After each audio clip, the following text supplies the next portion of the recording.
இந்த சிச்சுவேஷன்ல அவர் யார்கிட்டயுமே சொல்லாம சர்ப்ரைஸ் பண்ணணும்னு நினைச்சு அவர் நல்ல எண்ணத்துல பண்ணியிருக்காரு. ஆனா அதுவே சொல்ல முடியாத சூழ்நிலைக்கு கடன் வாங்கின கடனாளியாக மாறிவிட்டார். அனைவருக்கும் வணக்கம். ஸோ நம்ம இது நாள் வரைக்கும் ப்ரைவேட் ஜாப், கவர்மெண்ட் ஜாப், இந்த 2 ஜாப் போக பிஸ்னஸ், நீங்கள் ஓன் செல்ஃப் பிஸ்னஸ் இல்லை ஹோம் வீட்டில் இருந்து நீங்கள் பிஸ்னஸ் செஞ்சாலுமே, செல்ஃப் எம்ப்ளாய்டாக இருந்தாலும் சரி, ஸோ இவங்க எல்லாருக்குமே நிறைய செக்ஸ் அண்ட் பேலன்சஸ் எல்லாருக்குமே இருக்குது. ஸோ நம்ம லீகலாக வந்து செக்ஸ் அண்ட் பேலன்சஸ் வந்து ஃபார் அத்தாரிட்டிஸ் தான் இருக்குது அப்படின்னு நம்ம நிறைய பேர் தெரிஞ்சிருப்போம். பட் நம்ம சட்டங்கள் எல்லாமே நிறைய செக்ஸ் அண்ட் பேலன்சஸோடு தான் இருக்குதுன்னு நம்ம எல்லாரும் தெரிஞ்சுக்கணும். பொதுமக்களாகிய நமக்குமே அது இருக்குது, நம்ம நல்லா தெளிவாக புரிஞ்சுக்கணுங்கிறதுக்காக தான் இது நாள் வரைக்கும் கோர்வைகளாக கொடுத்துருந்தோம். ஸோ அந்த ஒவ்வொரு பார்ட்லேயும் நிறைய முக்கியமான விஷயங்களை வந்து நான் நிறைய சொல்ல முடியாத விஷயங்களை இமேஜஸ் மூலிமா உங்களுக்கு காமிச்சிருப்பேன். ஸோ அதனால் நிறைய இமேஜஸும் நீங்கள் கோர்வைகளாக பார்த்துருப்பீங்க. இந்த பார்ட்டில் பாதிக்கப்பட்ட நபரை பற்றி தான் வந்து நான் இன்னைக்கு உங்களுக்கு சொல்ல போகிறேன், ஷேர் பண்ண போகிறேன். யாருமே பாதிக்கப்பட்டவர் அப்படின்னு நீங்கள் கேட்டிங்க அப்படின்னா, இது வந்து அந்த பர்டிகுலர் விக்டிம் வந்து என்னை வந்து கன்சர்ன் பண்ணது வந்து டிசம்பர் மாதம் என்னை கன்சர்ன் பண்ணாங்க. டிசம்பர் டு ஜான்குள்ளே அந்த கான்வர்சேஷன் நடந்தது. ஸோ ரெஃபரன்ஸ் மூலிமா எனக்கு தெரிந்த ஒரு நல்ல தோழி மூலிமா தெரிந்த ஒரு நபர் வந்து இந்த விஷயம் எடுத்துகிட்டு வந்தார். அது ஒரு மிகப்பெரிய ஸ்கேமாக தான் இருந்தது. அவர் என்கிட்ட சொன்ன விஷயம் என்னென்னா, மேம் எனக்கு நிறைய ஃபினான்ஷியலாக இந்த இடத்துல நான் அன்ஸ்டேபிளாக இருக்கேன், என்னால் ஃபீஸ் ப்ரொசீடிங்ஸ் என்னால் பண்ண முடியாத நிலைமையில் இருக்கிறேன். ஆனால் என்ன மாதிரி மற்றவர்கள் பாதிக்கப்படக்கூடாது, என்ன மாதிரி பல பேர் மாட்டிக்கக்கூடாது, இந்த சிக்கலில் மாட்டிக்கக்கூடாது, ஒரு மிகப்பெரிய ஒரு ஏமாற்றுத்தனமாக இருக்குது மேம், நான் இதில் மாட்டிக்கிட்டேன். இந்த மாதிரி என் விஷயங்களும் உங்கள் நண்பர், உறவினர்களுக்கு மற்றும் பலருக்கு நான் கொடுத்த ரிப்போர்ட்ஸ், என்னுடைய ரெக்கார்ட்ஸை கூட ஃப்ளாஷ் பண்ணி காமிங்க, அவங்க எல்லாத்தையும் தரவாக பார்க்கட்டும், என்னுடைய முகம் மட்டும் காட்டாதீங்க மேம், மற்றபடி எல்லாத்தையும் நீங்கள் காட்டி அவங்கள காப்பாற்றுங்க அப்படிங்கிற மாதிரியான விஷயங்களை சொன்னாங்க. மனதளவில் ரொம்ப வந்து எடுத்துகிட்டு போகக்கூடிய ஒரு தருணமாக இருந்தனால நான் என்னுடைய நண்பர்கள், உறவினர்களாக கருதுறது வந்து உங்களையும் கூட அதை இன்க்ளூட் பண்ணி தான் நான் அதை பார்க்குறேன். என்னுடைய குடும்பத்தினர் ஒருவராக தான் உங்களை பார்க்குறேன், என்னுடைய நண்பராக ஒருவராக தான் உங்களை நான் பார்க்குறேன். ஸோ பார்த்தாலும் பார்க்காத்தினாலும் இந்த ஒரு விஷயம் அவர் சொன்னதை நான் உங்களுக்கு டெலிவர் பண்ண நினைக்கிறேன். அதனால தான் இந்த பர்டிகுலர் பார்ட்டை கொடுக்குறேன். இவருடைய பேக்ரவுண்ட் பார்த்தீங்கன்னா, இவர் டோட்டலாக ஹஸ்பண்ட் அண்ட் ஒய்ஃப் 2 பேரும் மதுரையை சார்ந்தவங்க. பட் இவங்க வேலை பார்க்குறது எல்லாமே ஐடி ஃபீல்டில் சென்னையில் வேலை பார்த்துட்டு இருக்காங்க. ஸோ அந்த நிறுவனங்களை பற்றி சொல்ல நான் பரவலாக நிறைய பேர் பாதிக்கப்படுறாங்கிறத அவர் சொன்னார். ஸோ அதை பற்றி நம்ம பார்ப்போம்.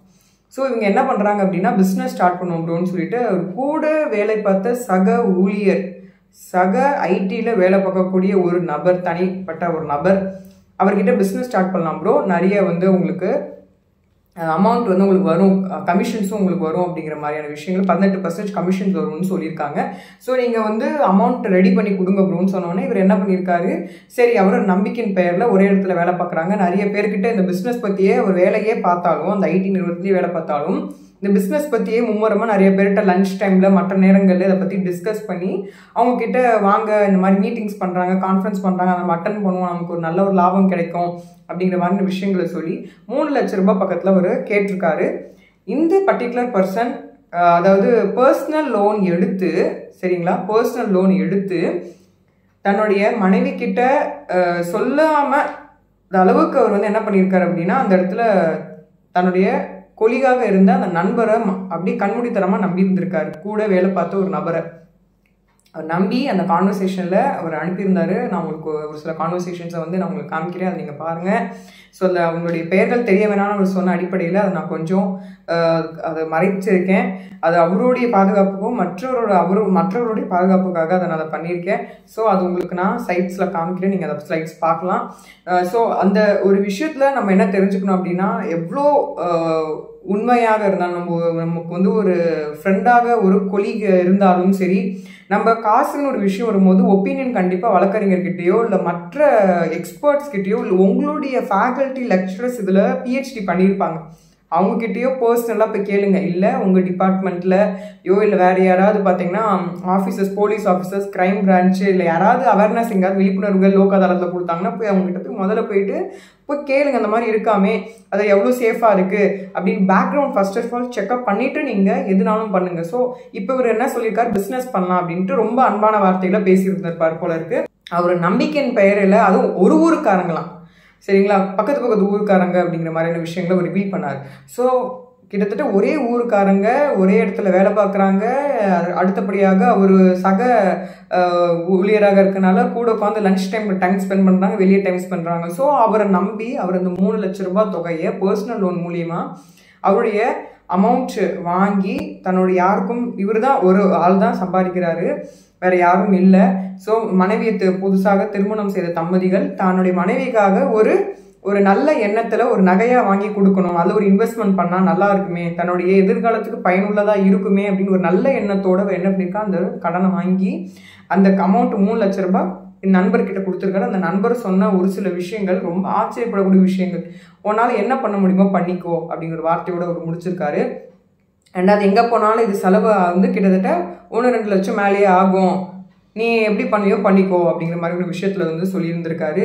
இதை அவர் குடும்பத்தினரும் கிட்ட சொல்ல முடியாம, அவருடைய சக ஊழியர்கிட்ட இதை பத்தி பேச முடியாம, தினதினைக்கும் அவரை பார்க்குறாரு. ஆனா அந்த வேதனையை வேற யார்கிட்டையும் சொல்ல முடியாம நான் எப்படி ப்ரொசீட் பண்றதுனே தெரியாம அவர் இருந்திருக்காரு. ஆனா அவர் சொன்ன முக்கியமான விஷயங்கள் என்னன்னா, டெலகிராமில் அங்கேன்னு வந்து பார்த்தீங்கன்னா ஒரு சில குரூப்ஸ் மெம்பர்ஸ் எல்லாம் வந்து என்ன பண்ணியிருக்காங்கன்னா 500க்கும் மேற்பட்ட நபர்கள் வந்து இருக்கிற மாதிரியான கட்டமைப்பில் அதெல்லாம் இருந்துட்டு இருக்கு. நிறைய பேர் இன்னசென்ஸ் இதில் மாட்டி இருந்திருக்காங்க. இது வந்து ஃபினான்ஷியல் பேஸ் பண்ணி பிஸ்னஸ் ஸ்டார்ட் பண்ணலாம் அப்படிங்கிறத ஆரம்பிக்கிறாங்க. ஒரு அமௌண்ட் வந்து ஒரு சர்வீஸை போட்டு நமக்கு அமௌண்ட் வரும்னு சொல்கிறாங்க. ஆனால் அது மாதிரி இல்லை. இந்த சர்வீஸ் பண்ணுறேன் அப்படின்னு சொல்லக்கூடிய விஷயங்களை இன்வெஸ்ட்மெண்ட் எதில் பண்ணி கொடுத்துட்டாங்க அப்படின்னா, எனக்கு டூரிசமில் பண்ணி கொடுத்துட்டாங்க. இதை சம்மந்தப்பட்டு இருக்கக்கூடிய நிறைய பேர் வந்து பொலிட்டிக்கல்லையும் இன்வால்வ் ஆயிருக்காங்க. இது மட்டும் இல்லாமல் நிறைய பேர் ஃபாரின் டூரிஸ்ட் போகிற இன்டர்நேஷனல் லெவலில் போகிறவங்க எல்லாமே இந்த கனெக்ஷன்ஸில் வந்து இந்த மாதிரி பிரெயின் வாஷ் பண்ணக்கூடிய விஷயங்களை வந்து புக்ஸாக கொடுத்து எங்களை படிக்க வச்சாங்க. எங்களுக்கு டாஸ்க்காகவே வச்சாங்க. எப்படின்னா, இந்த புக்ஸ் எல்லாம் படிங்க, 500 பேருக்கு மேற்பட்ட நபர்களுடைய எனக்கு பேருக்கு லிஸ்ட் எங்களுக்கு கொடுங்க, அதுதான் உங்களுக்கு டாஸ்க் அப்படின்னு சொல்லி டாஸ்க்னு சொல்லி வச்சு எங்களை செய்ய சொன்னாங்க. இந்த மாதிரியான விஷயங்கள் நாங்கள் ரெகுலராக வந்து செஞ்சு நான் முடிச்சிட்டோம் ப்ரோ, இந்த மாதிரியான விஷயங்கள்லாம் ரிப்போர்ட் பண்ணிக்கிட்டே இருந்தேன். இவங்க கான்ஃபரன்ஸ் மீட்டிங் கூப்பிட்டா கூட நிறைய புக்ஸ் கொடுத்துருந்தாங்க. அந்த புக்ஸ் எல்லாமே எப்படி ஒருத்தனை மண்டையை கழுவுறது, எப்படி வந்து ஒருத்தனை ஜட்ஜ் பண்ணாமல் அவனும் இன்வெஸ்ட்மெண்ட் பண்ணுறதுக்கு ரெடியாக பிஸ்னஸ் பண்ணுறது மாதிரி இருந்தானா அவனே எப்படி உங்களை நாங்கள் ட்ரிகர் பண்ணோம், அது மாதிரி நீங்கள் எங்ககிட்ட வந்து இந்த மாதிரி பண்ணுங்க ப்ரோன்னு சொல்லி உங்கள்கிட்ட கேளுங்க அப்படின்னு சொன்னால் ஒரு சில பிரபலமான விஷயங்கள் எல்லாமே நபர்கள்லாம் இன்வால்வ் ஆயிருந்தாங்க. அதையும் ரொம்ப டீட்டெயில்டாக சொன்னார். மேம் நான் அப்படியே மொத்தமாக நம்பிட்டேன், ஆனால் ஃபுல் அண்ட் ஃபுல்லாக வந்து பிரெயின் வாஷ் பண்ணுற மாதிரி தான் இருக்குது. பட் அவங்க என்ன சொன்னாங்கன்னா, அந்த 3 லட்ச ரூபாய் வந்து அவர்கிட்ட நபர்கிட்ட கொடுத்தேன், ஆனால் அவர் அஃபிடவிட்டில் என்கிட்ட கையெழுத்து வாங்கிட்டாரு. அதே மாதிரி டேர்ம்ஸ் அண்ட் கண்டிஷன்ஸில் வந்து ஒரு சில விஷயங்கள்லாம் இருந்தது. அதை நான் அந்த நேரத்தில் நான் அவ்வளோ சரியாக கவனிக்கலை. அது மட்டும் இல்லாமல் அவர் சொன்னோடைய லாங்குவேஜ் அப்படி தான் இருந்தது. அவர் அந்த அளவுக்கு நம்பி இருந்திருக்காரு, ஒரு நண்பரை வந்து கொலிகை நம்பி இருந்திருக்காரு. இது மட்டும் இல்லாமல் அடுத்த கட்டமாக என்ன பண்ணியிருக்காங்க அப்படின்னா, அதாவது இவருடைய இந்தியா கோடு போடாமல் அட்ரஸை மாற்றி பின்கோடை வந்து வேற ஏதோ ஒரு ஊரை வந்து போட்டு கணக்கு கொடுத்துருக்காங்க. ஸோ எனக்கு இப்போது இதில் வெளிப்பட்ட ஒரு விஷயம் என்ன அப்படின்னா, ஏன் இது உங்ககிட்ட சொல்கிறேன், நிறைய பேர் டூரிசம் வெளியே போகிறாங்க இல்லைங்களா. இந்த டூரிசம் எல்லாம் இவங்களுடைய அதாவது ஒரு பார்த்திங்கன்னா அச்சீவ் பண்ணணும், அதாவது வெளியே போகணும்னு நினச்சி சேர்த்து வச்சு போகிறது ஒரு விதம். பட் இவங்களை ஃபோர்ஸ் பண்ணி வேறு ஆப்ஷனே இல்லாமல் நான் உங்கள் பேக்கேஜ் வந்து டூரிசமில் போட்டீங்கன்னா புது கப்புள்ஸ் இவங்களை டார்கெட் தான் பண்ணியிருக்காங்க. அப்படி தான் எனக்கு என்னுடைய விஷுவலைசேஷன். இங்கே நியூ கப்புள்ஸ் கல்யாணம் பண்ணியிருக்காங்க, தன்னுடைய மனைவிக்கு வந்து ஒரு நகையை வாங்கி கொடுக்கணும் அப்படின்னு அவர் ஆசைப்பட்டிருக்காரு. ஏன்னா நிறைய பேர் கிஃப்டெல்லாம் கொடுத்தா தானே இந்த காலத்தில் வந்து ஒரு அன்பு வந்து கூடும்னு நினைக்கிறீங்க. அது அந்த தவறான அந்த இதை வந்து அவங்க வீக்னஸை எடுத்துக்கிட்டு அவங்களுக்கு தேவையான ஒரு ஆசையை தூண்டி விட்டு அவங்க என்ன பண்ணியிருக்காங்க, அந்த ஒரு 3 லட்ச ரூபாய் பர்சனல் எடுக்க வச்சுருந்துருக்காங்க. இதை ஒரு கிஃப்டாக கொடுத்தா தான் மனைவி சந்தோஷப்பட்டிருப்பாரு. ஆனால் இது கஷ்ட நிலைக்கு தள்ள போட்டிருக்காங்க.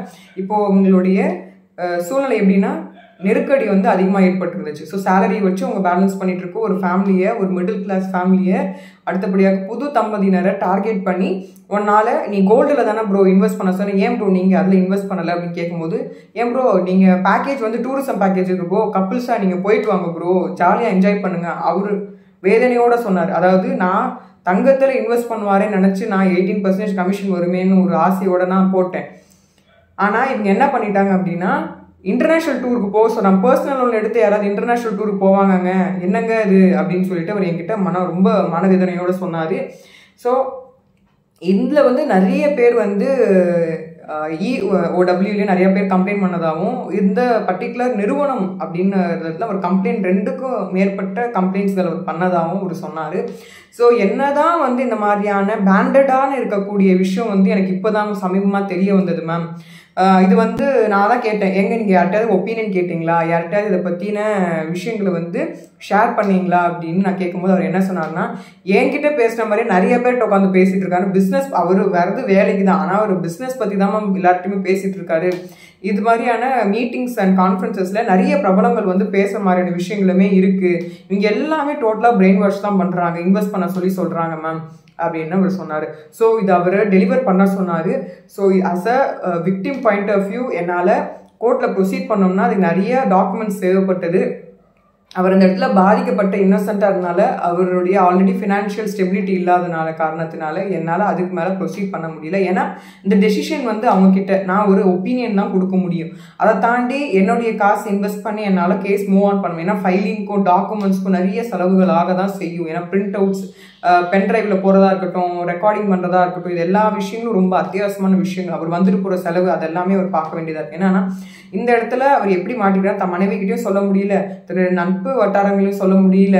ஏன்னா நட்பு வட்டாரங்களை சொன்னாலும் அவங்க ஏற்றுக்கிறாங்களா புரிஞ்சுக்கிறாங்க இல்லையான்னு ஒரு விஷயம் இருக்குது. ஏன்னா ஒரு வழக்கறிஞராக எங்களுக்கு தெரியும் இந்த மாதிரியான விஷயங்கள் நடக்குதுன்னு எங்களுக்கு தெரியும். ஆனால் அவர் சொல்லும் போது அந்த நிலைமையில அப்பா அம்மாக்கிட்டையும் சொல்ல முடியாது. ஏன்னா அவங்க சென்னையில் ஒர்க் பண்ணிட்டு இருக்காங்க, ஊருக்காரங்க சதனில் அவங்களுடைய நேட்டிவ் இருக்குது. ஸோ இந்த இக்கட்டான சூழ்நிலையில் அவர் எப்படி பேலன்ஸ் பண்ண போகிறாரு அப்படிங்கிறது இந்த கடவுள் அவருக்கு தெம்பு கொடுக்கட்டும். அதனால நான் உங்களுக்கு சொல்ல வேண்டிய விஷயம் என்னன்னா, தயவு செஞ்சு என்ன ஒரு விஷயமா இருந்தாலும் சரி, பிஸ்னஸ் இன்வெஸ்ட்மெண்ட் சைடு பிஸ்னஸ் பண்ணுங்கிறது வந்து எல்லாருக்கும் இருக்கக்கூடிய ஆசைகள் தான்.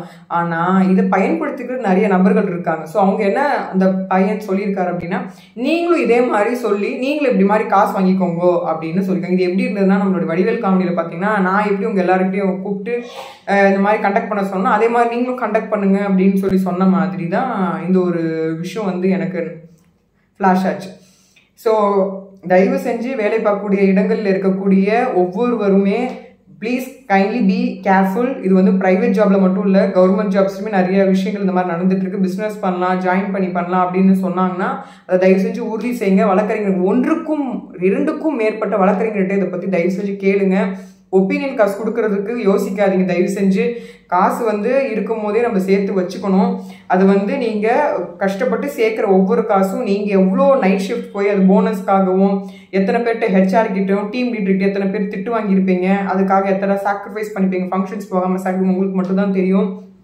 அது ஈடுகட்டவே முடியாது. இதை வந்து மிஸ்யூஸ் பண்ணக்கூடிய கொலீக்ஸ் இருப்பாங்க, நண்பர்கள் இருப்பாங்க. அதனால இந்த ப்ரைவேட் ஜாப்ல ரொம்ப அதிகமாக நடக்குது, கவர்மெண்ட் ஜாப்லேயும் இது மாதிரியான விஷயங்கள் நடக்கலாம். ஸோ உங்களுடைய சுற்று வட்டார நண்பர்களுக்கு இதை பற்றின தயவு செஞ்சு சொல்லுங்க அப்படின்னு நான் சொல்ல நினைக்கிறேன். அதாவது உங்களுக்கு ரொம்ப பிடித்தமானவர்கள், அதாவது உங்களை ரொம்ப பிடிக்கும்னு சொல்லக்கூடியவர்கள், இந்த 2 கேட்டகரியில் இருப்பாங்க. உங்களை ரொம்ப பிடிக்கும்னு சொல்லி கண்மூடித்தனமாக நம்புறவங்க இருப்பாங்க. அதே மாதிரி நீங்களும் கண்மூடித்தனமாக யாராவது ஒருத்தவங்க கண்டிப்பாக நம்புவீங்க. ஸோ இந்த 2 கண்டிஷனில் மேக்சிமம் தான் அன்பு பாசம் அப்படிங்கிற ஒரு இணைப்பு இருக்கும். தயவு செஞ்சு உங்களை நம்புறவங்களா இருந்தாலும் சரி, நீங்கள் கண்மூடித்தனமாக யாராவது ஒருத்தவங்க நம்புறாங்க சரி, 2 பேருக்குமே சொல்கிறேன், தயவு செஞ்சு அவங்க கிட்ட எதையும் மறைக்காதீங்க. கண்டிப்பாக உங்கள் மேலே கோவமோ, உங்கள் மேலே வந்து வெறுப்போ, உங்கள் மேலே வந்து பார்த்தீங்கன்னா என்ன இவன் இப்படி லூசுத்தனமாக பண்ணிட்டானே அப்படின்னு நினைக்கவே மாட்டாங்க. தயவு செஞ்சு உங்கள் ஆள் மனசில் இருக்கக்கூடிய இந்த விஷயத்தை தயவு செஞ்சு எடுத்துருங்க. அது வந்து உங்களுடைய ரொம்ப நல்ல ஒரு நண்பராக இருப்பாங்க, நல்ல ஒரு தோழியாக இருப்பாங்க, நல்ல ஒரு காதலியாக இருந்திருக்கலாம், நல்ல ஒரு மனைவியாக இருந்திருக்கலாம், இல்லை நல்ல ஒரு தாய் தந்தையாக இருக்கலாம், நல்ல ஒரு உறவினராக இருப்பாங்க. உங்களுக்காக எதனாலும் செய்வாங்க. அது நம்மளால உணர முடியும், நம்மளால சென்ஸ் பண்ண முடியும். நம்மளால நிறைய இடங்கள்ல அவங்கள நம்ம பார்த்துருக்கோம். கண்டிப்பாக உங்களை கஷ்டப்படுத்தவோ, உங்களை சிக்கலில் மாட்டிக்கூட விட விஷயங்களை அவங்க கண்டிப்பாக செய்ய மாட்டோம். முடிஞ்ச அளவுக்கு அவங்களுடைய பாடுபட்டு அவங்கள வெளியே கூட்டிகிட்டு வரதான் நினைப்பாங்க. அதனால் அவங்கக்கிட்ட போய் சொல்கிறதோ, ஏமாத்துறதோ, இந்த மாதிரியான விஷயங்களை தயவு செஞ்சு பண்ணாதீங்க. ஏன்னா அவங்களுக்கு மிகப்பெரிய இந்த உலகமே யாருன்னா நீங்களாக தான் இருப்பீங்க. அதனால் இந்த ஒரு விஷயத்த வந்து தயவு செஞ்சு ரெஜிஸ்டர் பண்ணிக்கோங்க. தயவு செஞ்சு அவங்க வந்து உங்கள் மேலே கண்மூடித்தனமான ஒரு அன்போட பாசத்தோடு இருக்கிறாங்க அப்படின்னா அவங்ககிட்ட போய் மட்டும் தயவு செஞ்சு யாராக இருந்தாலும் சரி பொய் சொல்லாதீங்க, மறைக்காதீங்க, ரிஸ்க் எடுக்காதீங்க. அவங்களுக்கு சர்ப்ரைஸே பண்ணுறதா இருந்தாலும் சரி அவங்ககிட்ட டிஸ்கஸ் பண்ணுங்கள். ஒன்றும் குறைஞ்ச பொருள் கிடையாது. அவங்களே பெஸ்ட்டாக அவங்களுக்கு அதை விட பெஸ்ட்டான ஒரு ஐடியா சொல்லுவாங்க, உங்கள் கூட நிற்பாங்க. ஏன்னா இந்த சுச்சுவேஷனில் அவர் யார்கிட்டையுமே சொல்லாமல் சர்ப்ரைஸ் பண்ணணும்னு நினச்சி அவர் நல்ல எண்ணத்தில் பண்ணியிருக்காரு. ஆனால் அதுவே சொல்ல முடியாத சூழ்நிலைக்கு கடன் வாங்கினா கடனாளியாக மாறிவிட்டார். ஸோ இந்த 3 லட்சம் அவர் அடிக்கிறதுக்கு எவ்வளோ பாடுபட போகிறாரு அப்படின்னா அந்த அவருக்கும் அவருடைய மனசுக்கும் மட்டும்தான் தெரியும், அந்த கடவுளுக்கு மட்டும்தான் தெரியும். அதனால இந்த மாதிரியான விஷயங்களை போய் தயவு செஞ்சு உங்கள் அன்பின் வெளிப்பாடு வந்து பொருளோ இல்லை வந்து நீங்கள் வந்து வாங்கி கொடுக்கக்கூடிய எக்ஸ்பென்சிவான ப்ராடக்டோ எக்ஸ்பென்சிவான விஷயங்களோ ஜுவல்லரியோ கிடையாது, உங்களுடைய நேரம் தான். இந்த யார்கிட்ட வேணால் கேட்டு பாருங்க, கண்மூடித்தனமாக இருக்கக்கூடிய அனைவர்கிட்ட போய் கேட்டு பாருங்க, உங்களுக்கு என்னங்க அவர்கிட்ட வேணும் இல்லை என்ன நீங்கள் எதிர்பார்க்குறீங்கன்னா, அவர் என் கூட நிறைய டைம் ஸ்பெண்ட் பண்ணணும், என் கூட இருந்தால் போதும், என்கிட்ட பேசினா போதும், என் கூட அவர் சிரிக்கிறத நான் பார்த்தா போதும், அவர் சிரிக்கிறத நான் பார்த்தா போதுங்கிற எண்ணம் மட்டும்தான் இருக்குமே தவிர இவன் ஏன் 24 மணி நேரம் பேச அப்படின்னு ஒரு ப்ரெஷரே இருக்காது. உங்களை ஃபோர்ஸ் பண்ண மாட்டாங்க, உங்களை வந்து ஒரு நெருக்கடியான கன்ஃபியூஷன் ஸ்டேஜில் யாருமே வைக்க மாட்டாங்க. இந்த கண்மூடித்தனமாக இருக்கக்கூடிய நட்பு வட்டாரங்கள்லையும் உங்களுடைய குடும்பத்தினரும் இருந்தாங்கன்னா தயவு செஞ்சு அவங்க ஒளிவு மறிவு இல்லாமல் இருங்க. சர்ப்ரைஸ் பண்ணுறேன்னு சொல்லிட்டு தயவு செஞ்சு இந்த மாதிரியான விஷயங்கள் போய் மாட்டிக்காதீங்க. அதே மாதிரி நிறைய விஷயங்கள் லைக் டாஸ்க்குன்னு சொல்லிட்டு புக்ஸ் படிக்க சொல்கிறது, இந்த மாதிரியான விஷயங்கள் வந்து கவுண்ட் பண்ண சொல்கிறது, ஒரு 500 பேருடைய numbers along with contact number அவங்களுடைய அட்ரஸ் எல்லாம் எழுதி கொடுங்க அப்படின்னு சொல்கிறதுக்கெல்லாம் தயவு செஞ்சு இணங்காதீங்க. தயவு செஞ்சு ரொம்ப கேர்ஃபுல்லான டிஜிட்டலைசேஷன் ஆனதுல நல்லது எவ்வளோ இருக்கோ அதை விட மோசமான விஷயங்கள் இருந்துகிட்ருக்கு. ஸோ இது வந்து ஒரு விக்டிமோடைய ஒரு பரிதாபமான ஒரு கதை இல்லை, உண்மை நடந்த சம்பவம். அது என்கிட்ட சொல்லி 2 மாதங்களுக்கு முன் அவர் சொன்னார். ஸோ அதை சொல்கிறதுக்கு முன்னாடி நிறைய விஷயங்கள் சொல்ல வேண்டியதுனால தான் ஃபண்டமெண்டல் ரைட்ஸ், ஹியூமன் ரைட்ஸ், உங்களுக்கு எவ்வளோ பாதுகாப்பு இருக்கிறது, உலகளவில் எந்த பாதுகாப்பு சட்டங்கள் இருக்கிறதுன்னு பற்றி பேசினேன். அதே மாதிரி கவர்மெண்ட் அண்ட் ப்ரைவேட் ஜாப் வந்து எவ்வளோ வந்து ரொம்ப ஒரு டெம்பரவரியான ஜாப்ஸ் அப்படிங்கிறத பற்றி நான் சொல்லியிருந்தேன். இன்னும் ரொம்ப ஷாக்கிங்கான விஷயங்களை இனி வரக்கூடிய காலங்களில் உங்களுக்கு நான் பதிவு செய்கிறேன். அதை நீங்கள் கேட்டு தெரிகிறது மட்டும் இல்லாமல் மற்றவர்களுக்கு இது விழிப்புணர்வுகளை நீங்கள் உங்களுடைய ஸ்டைலில் மற்றவங்களுக்கு சொல்லுங்கள் அப்படின்னு சொல்லிட்டு இந்த பர்டிகுலர் பதிவை நிறைவேற்றிக்கிறேன். நன்றி, வணக்கம்.